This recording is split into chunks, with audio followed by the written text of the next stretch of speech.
Assalomu alaykum hammaga. Nexus 3 ni zavat qilganda shu yonadigan chiroqlarini tezda kuyib qolishligini oldini olib video qilganmiz. Videoda oxirigacha ko'rsanglar, xudo xolasa ko'rib tushunib olasiz. Mana bu Cobalt lampochkasi. Bu ikki kantak bo'ladi. Nexus 3 larda bir kantak bo'ladi. Bir kantak zavat qilganda yonadi, bittasi Pathfinder yonganda yonadi. Yoqqanda yonadi. Pathfinder yoqqanda yonadigani xiraro yonadi. Shuni ustunovka qilishni sizlarga ko'rsatib o'tmoqchiman.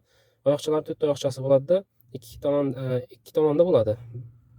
Xo'sh, bu simini buni o'rniga bunisini bunga qilib almashtiriladi. Ikkala tomonnikini ham xuddi shunaqa qilib almashtirib qo'ysanglar, xudo xolasa xira bo'lib yon beradi.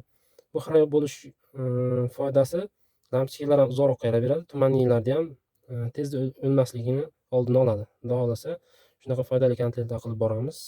Videoga like bosib, obuna bo'lib qo'ysanglar, foydasi tegib